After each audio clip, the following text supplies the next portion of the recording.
Hi hello నమస్తే, నేను మీ anchor Shiva. Welcome to iDream media. ఈరోజు మన ముందున్న గెస్ట్ వంశీ. ఈ పాటికే ప్రోమో చూస్తే మీకు అర్థమైపోయి ఉంటుంది అండ్ సిచ్యువేషన్ కూడా మీకు అర్థమై ఉంటుంది. నేను వంశీని ఈరోజు తీసుకురావడానికి గల కారణం ఏంటి, డీప్గా అంటే లాస్ట్ టైం చేయడం జరిగింది ఒక టాపిక్ మీద.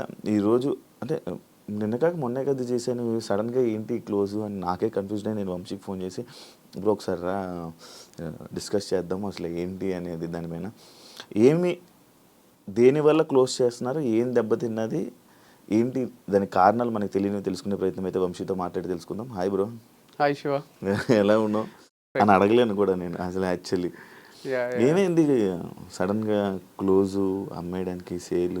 అంటే రీసెంట్గా అయితే ఒక రీల్ చేసిన, అది ఎంతవరకు రీచ్ అయిందో నాకు తెలియదు. కానీ వాళ్ళకు మట్టుకు మళ్ళీ ఒకసారి రిపీట్ చేస్తా. ఏం లేదు, దీంట్లో ఇంటర్వ్యూస్ ఇవ్వడం నా పైన నెగటివ్గా, దానివల్ల వచ్చిన నెగటివిటీ వల్ల సేల్స్ డ్రాప్ అయినాయి. సో ప్రోడక్ట్స్ ఆర్గానికా కాదా అనే డౌట్ క్రియేట్ అయింది. అండ్ దాంతోపాటు గచ్చిబౌలి స్టోర్ కూడా బాగా నడుస్తుండే. అక్కడ కొంచెం ప్రజలు ఎవరేం మాట్లాడినా లైట్ తీసుకొని వాళ్ళకి కావాల్సిన ప్రోడక్ట్ వాళ్ళకి వస్తుందా లేదా అని వచ్చేవాళ్ళే. అక్కడ లిఫ్ట్ ప్రాబ్లం వల్ల కొంచెం సేల్స్ అక్కడ కూడా డ్రాప్ అయినాయి. 2 మెయిన్ రీజన్స్. ఒకటి నెగటివ్గా ఇంటర్వ్యూస్ ఇవ్వడం వల్ల వంశీ మంచోడు కాదు అనేది, అండ్ ప్రోడక్ట్స్ మంచివి కాదు అనేది. అది బాగా ఇంకిపోయింది అనుకోండి మైండ్స్లోకి. అది నేనున్నా యాజ్ అన్ ఆడియన్ నేను కూడా బిలీవ్ చేస్తుంది, అవునేమో కరెక్టేనేమో అని నమ్మేటోనే. ఇప్పుడు టైటాన్ వాచ్ ఉంది, మంచిది కాదు అన్నారు అని చెప్తే, అరే అనవసరంగా ఇన్ని రోజులు అది వాడినా కదా, కోటిలో 50 రూపాయలకే దొరుకుతుంది అన్నారు అని నేను కూడా కోటిలకు పోయి కొనుక్కుంటా. అట్లా నమ్మిండ్రు. సో దానికి ఎవరిని తప్పు పెట్టేది లేదు.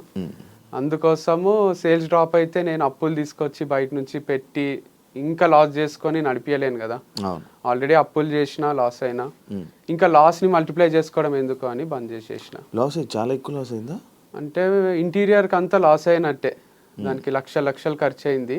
వేరే అన్ని కొంచెం బ్రేక్ ఈవెన్ అయినా ఇంటీరియర్ వరకు లాస్ అయినా. అంటే అది నేను ఎందుకు చెప్పించిన అంటే అంత గ్రాండ్గా 30-40 ఏళ్ళు ఊహించుకున్నా నేను. ఈ వంశీ ఫార్మ్స్ అనేది నేను చచ్చిపోయేంత వరకు ఉంటుంది అనే ఇమాజినేషన్లో స్టార్ట్ చేసింది. లేకపోతే నేను కూడా సింపుల్గా ర్యాక్స్ ఏవో పెట్టేసి చేస్తుంటే, కానీ అంత పకడ్బందీగా చేయడానికి రీజన్ ఇది పెద్ద ప్రాజెక్ట్ లా తీసుకున్నా, 30-40 ఏళ్ళ ప్రాజెక్ట్. ఇట్లా 1 yearలో క్లోజ్ చేయాల్సి వస్తుందని కల్లో కూడా అనుకోలేదు, కానీ చేయాల్సి వచ్చింది. ఇదంతా డివైడ్ వల్ల అని అనుకోవచ్చా? దేనివల్ల డివైడ్ అయిపోవడం వారిది అట్లేం లేదు. 2 సక్సెస్ఫుల్ గా రన్ అయినాయి. ఇంటర్వ్యూస్ రానంత వరకు నాకు తెలిసి వాళ్ళ సేల్స్ కూడా డ్రాప్ అయింటాయి నా అనాలిసిస్ ప్రకారం. మొత్తం ఆర్గానిక్ ఫీల్డ్ పైన దెబ్బ పడ్డది ఇది కొంచెం, దానివల్ల సేల్స్ డ్రాప్ అయినాయి అనమాట. డివైడ్ అయినాక కూడా 2 గ్రో అవుతున్నాయి సైమల్టేనియస్ గా. ఐ కుడ్ సీ దట్ వాళ్ళది సక్సెస్ఫుల్ గా రన్ అవుతుంది, మనది సక్సెస్ఫుల్ గా రన్ అవుతుంది. 2 ప్రాఫిటబుల్ ఉన్నప్పుడు దెబ్బ కొట్టిండ్రు. బట్ అది ఇంకా స్టిల్ కంటిన్యూ అవుతుంది. కానీ ఎట్లా కంటిన్యూ అవుతుందో మనకు తెలియదు. యాజ్ ఫార్ యాజ్ మనం వాళ్ళ పక్క నుండి ట్రావెల్ చేసి చూసేంత వరకు వాళ్ళకి టఫ్ ఉందా మరి ఈజీ ఉందా ఎట్లుంది అనేది మనం చెప్పలేం. నాలుగు ఓపెన్గా వచ్చి చెప్తే కానీ మనకు తెలియదు అనమాట. వాళ్ళ బిజినెస్ రన్ చేసుకుంటున్నారు, మాకు ప్రాఫిట్ వస్తుంది, లాస్ వస్తుంది, మాకు ఇన్ని లక్షల లాస్ వచ్చిందనో ఇన్ని లక్షల ప్రాఫిట్ వచ్చిందనో చెప్తలేరు కదా. అందుకు మనకు చెప్పలేము. నడిపించినంత వరకు నడిపిస్తారు, but don't know whether it's profitable or no. Vamshi ఫార్మ్స్లో ప్రొడక్ట్స్ చాలా హై క్వాలిటీ, ఎక్కువ క్వాలిటీ కానీ లేకపోతే రేట్లో కానీ ఎక్కువ హై పీక్లో ఉండడం వల్ల, అంటే క్వాలిటీ పెరిగితే ప్రొడక్షన్ ఏదైతే పెరిగిందంటే ఆటోమేటిక్గా రేట్లు పెరిగితే అన్నీ పెరుగుతుంది. దానివల్ల బిజినెస్ డౌన్ అయ్యింది అని నెటిజన్లు అంటున్నారు. అదేం లేదు. అంటే రేట్స్ అట్లున్నప్పుడు కూడా వీళ్ళు ఎవరైతే నెగటివ్ స్ప్రెడ్ చేయలేదో సేల్స్ బాగానే ఉండే. అట్లాంటప్పుడు ముందు రేట్స్ కి తర్వాత రేట్స్ కి పెద్ద తేడా లేదు, ముందు రేట్సే కంటిన్యూ చేస్తూ వచ్చిన. రేట్స్ ఎక్కువ అనేసరికి ఇప్పుడు మనకు రేంజ్ రోవర్ కార్ కూడా ఎందుకు కొంటావు, 1.5 కోటి పెట్టి నువ్వు మంచిగా ఇది కియానో ఏదన్నా తీసుకో టాప్ మోడల్ అయిపోతుంది, సేమ్ ఫీచర్స్ ఉంటాయి అంటే మనకు కూడా సేమ్ ఇంజన్ దాంట్లో కూడా ఉంటుంది అంటే డౌట్ వస్తుంది కదా. అట్లా ఎవరైనా డౌట్ అట్లా చేసిండ్రు వీళ్ళు. ఈ ప్రోడక్ట్ బేగం బజార్లో దొరికేది వంశీ ఫార్మ్స్ లో దొరికేది సేమ్ అంటే ఎవరికైనా కిరాణా షాప్ పోయే తీసుకోబుద్ది అవుతుంది, కానీ నా దగ్గరికి ఎందుకు వస్తారు? యాక్చువల్గా 2 డిఫరెంట్. మన ప్రీమియం కార్ లాగా, అది నార్మల్ కార్ లాగా. బట్ స్టిల్ పీపుల్ బిలీవ్ చేయలేదు, అరే నువ్వు డబ్బులు దోచుకోనికనే పెట్టినావు అనుకున్నారు. అట్లా నేను తగ్గిస్తా తర్వాత అన్న, లాస్ వచ్చినప్పుడన్నా మొత్తం తగ్గించి అమ్ముతా కదా. అసలు ఇంపాసిబుల్ ఉంది, మన కాస్ట్ ప్రైజే ఎక్కువ ఉంది. ఆర్గానిక్ పండించే వాళ్ళు కానీ వాళ్ళు ఇచ్చే ప్రైజెస్ కానీ ఎక్కువ ఉన్నాయి కాబట్టి నేను ఎక్కువ పెట్టాల్సి వచ్చింది. నేను ఒప్పుకుంటున్నా, మరీ తక్కువ లేవు కానీ వేరే ఆర్గానిక్ స్టోర్స్ లో కూడా అంతే ఉన్నాయి. నాది ఒక్కటే ఎక్కువ వీడియోస్ చేసి రోజు రెండు చేసి అందరికి ఈడెంతున్నాయి చూద్దామని వచ్చి రేట్ల పైన కూడా వీడియోలు చేసిండ్రు. అట్లా మొత్తం అది కొంచెం బాగానే ఎఫెక్ట్ అయింది. కాదు ఇది ఎలా ప్రూవ్ చేయగలరు నార్మల్గా వంశీ? ఇప్పుడు టమాటో తీసుకో, నీ ఆర్గానిక్లో దీనికి బయట నార్మల్ దొరికే ఆనియన్కి ఈ రెండింటికి డిఫరెన్స్ ఎలాగా? అంటే మనం ఒక నైట్ ప్యాంట్ కొంటాం, కోటీలు ఇట్లా రోడ్డు పైన క్లిప్ పెట్టి అమ్ముతుంటాడు, అడిడాస్ లో పోయి కొంటాం, రెండు పైన అడిడాస్ అనే రాసి ఉంటది. ఇది ఇట్లా పట్టుకొని చూస్తేనే డిఫరెన్స్ అర్థమవుతుంది.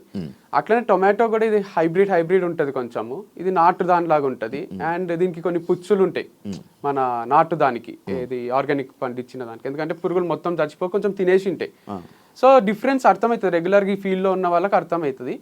లేకపోయినా రెగ్యులర్ గా పండించే వాళ్ళు ఫార్మర్స్ ఉన్నారు, అందరికి నోటెడ్ వాళ్ళకి ఒక గ్రూప్ ఉంటుంది. పాస్ట్ 5 years 6 years 10 years నుంచి వాళ్ళ దగ్గరనే తీసుకుంటున్నారు అందరూ, వాళ్ళ దగ్గర నుంచే అమ్ముతున్నారు అందరు. సో అందుకోసము దీంట్లో కనుక్కోవడం పెద్ద విషయం కాదు, రెగ్యులర్ గా వాడే వాళ్ళకి అర్థమైపోతుంది. టాటా సాల్ట్ ఎంత వేయాలి, ఆశీర్వాద్ ఎంత వేయాలని మన అమ్మకి అర్థమవుతుంది కదా, ఒక్కొక్క సాల్ట్ ఒక్కొక్క ఉప్పు క్వాంటిటీ ఉంటుంది దాంట్లో. అట్లా అందరికి అర్థమైపోయింది లేండి, ఇది వాడే వాళ్ళకైతే. కొత్త వాళ్ళకి మెల్లగా అర్థమైంది. ఇంకొకటి, ఈ పాయింట్స్ అన్ని ఆడియన్స్ పాయింట్స్, ప్రొడక్షన్లో దమ్ము ఉంటే సేల్స్ అవుతాయి, కానీ అమ్మాయిలని అంబాసిడర్గా పెట్టుకుంటే సేల్స్ ఏమవుతాయి? అంటే అదే రీజన్ అయితే సంతూర్ మమ్మీ అని సంతూర్ యాడ్ చేయరాదు. ప్రొడక్షన్ చేసుకొని అమ్మాయిని పెట్టకుండా సంతూర్ డాడీ అనో లేదా ఊరికే ఏదేదో చేసేసేయాలి, అట్లా ఉండదు కదా. ఇది వన్ ఆఫ్ ది స్ట్రాటజీస్ అంతే. అమ్మాయిని పెడుతున్నాడు అబ్బాయినా అంటే నేను అనేది, ఇప్పుడు నేను ఇంకొక అమ్మాయితో చేస్తున్నా కాబట్టి ప్రాబ్లం. కానీ ఒకవేళ నా కంపెనీలో నేను సీఈఓగా వెనకాలనే ఉండి ఇంకొక అబ్బాయిని అమ్మాయిని పెట్టి చేస్తే వీడియో, విరాట్ కోహ్లీని అనుష్కాని వాళ్ళు పెట్టినట్టు, అప్పుడు ఎవ్వరికి ప్రాబ్లం రాకుండే.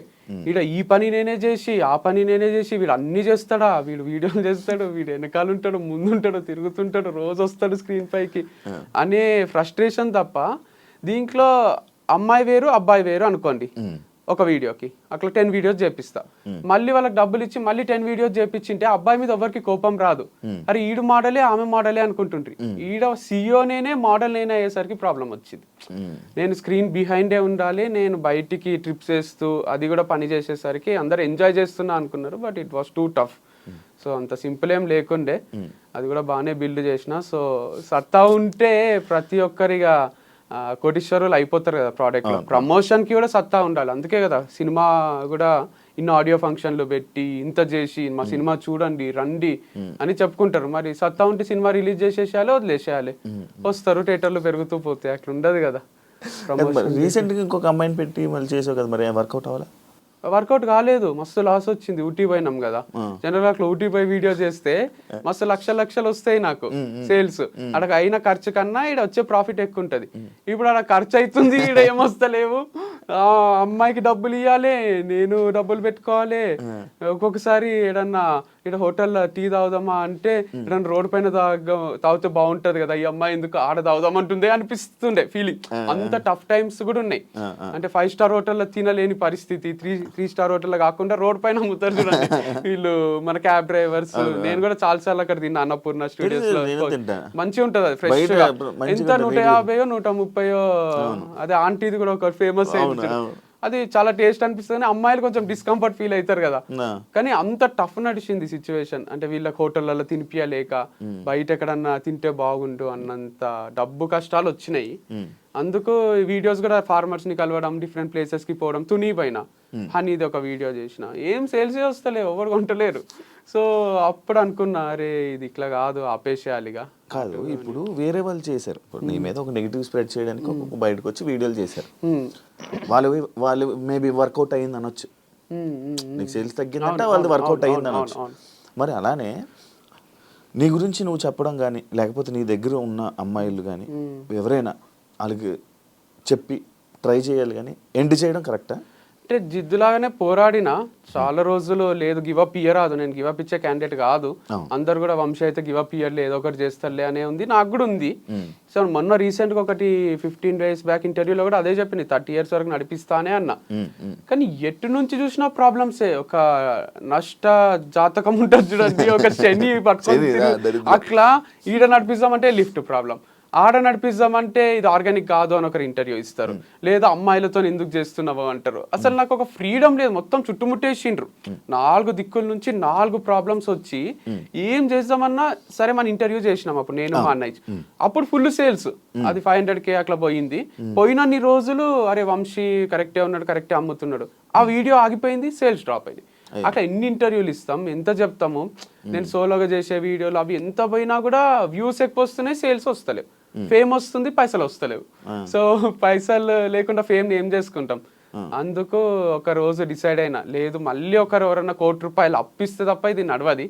మళ్ళీ ఒక ఇన్వెస్టర్ని పట్టుకొని ఇన్వెస్ట్ చేయించి ఆయనకు లాస్ చేయించి మనం లాస్ అయ్యే దానికన్నా నేను ఈజీగా నమ్మేయగలను. సరే ఇన్వెస్ట్ చేయండి, మీకు నాకు షేర్ కూడా ఉంటుంది, అది ఇది అని చెప్పి అందరికీ కూడా ఫ్రాంచైజీలు కూడా ఇవ్వచ్చు. నేను వచ్చి రోజు షాప్కి అడుగుతుండ్రి, మేము 20 లక్షలు ఇస్తాం, 10 లక్షలు ఇస్తాం, మాకు ఫ్రాంచైజీ టీ టైమ్ అవి పెట్టుకుంటారు. అట్లా నేను ఒక తక్కువనే పెట్టి నామినల్ ప్రైస్ 5 lakhs అట్లా అందరికి ఫ్రాంచైజీలు అమ్మేసింటే విజయమాల్య అని పైసలు ఉంటుండేనేమో. ఎందుకంటే అంతమంది అడిగిండ్రు వైజాగ్ నుంచి, విజయవాడ నుంచి. చేస్తే ఏమైతుంది, అది నేను దగ్గర ఉండి చూసుకోలేను కదా. నిజంగానే కిరాణా షాప్ లో తెచ్చి అమ్మిండు అనుకోండి, వంశీ అమ్ముతున్నట్టు అయిపోతుంది. వంశీ ఫార్మ్స్ లో ఈ ప్రోడక్ట్ దొరికింది అని వస్తుంది కదా. నమ్మకం లేక ఇయ్యలేదు. సో డబ్బు సంపాదించుకొని దుబాయ్ పారిపోవచ్చేండే కానీ అది నా ఇంటెన్షన్ లేకుండే. సో అది నమ్మకం కోల్పోయినాక ఇక ఫ్రాంచైజ్ కూడా ఏమి ఇస్తాం. మరి ఇప్పుడు ఈ ఫ్రాంచైజీని అమ్మేస్తున్నావు కదా,